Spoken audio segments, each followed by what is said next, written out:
Hello, this is Campus Carta, an interactive map designed by Celia Schaefers, Lynn Egan, and Anna Gangau. The point of this map is to help students find events that are going on the college campus around them and also find what they want to maybe get involved in, especially if they have some free time. So as we look at this map, we can see the map of William and Mary and also the greater Williamsburg area, and we see that there's 108 events that are currently on the map. So we can click in and we can see more of that dispersal of where these events are located, with yellow being the highest density of events happening in a geographical area, blue being a little lower than that, and then red being the lowest density. So let's say I want to find what's going on the sunken garden right now, which is this area.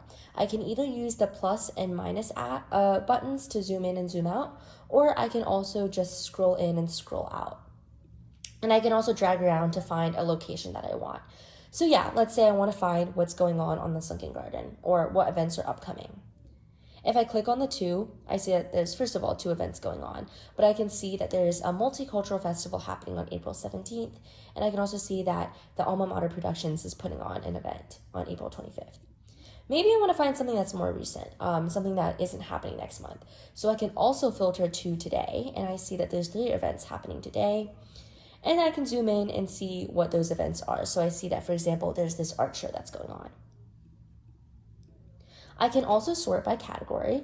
So maybe I'm into art and culture events. So I can see what art and culture events are going on, and we have a multitude of those that I can look at.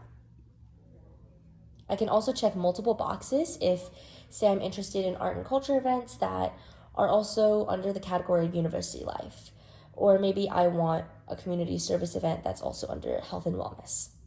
These are also options that I'm able to click.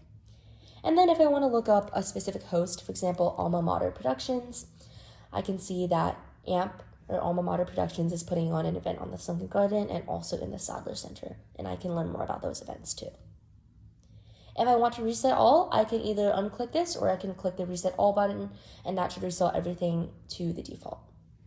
The idea behind our app was that, again, we wanted students to be able to find events to do in their free time, or maybe to even find an organization or club that they're interested in that they wouldn't have been able to find otherwise.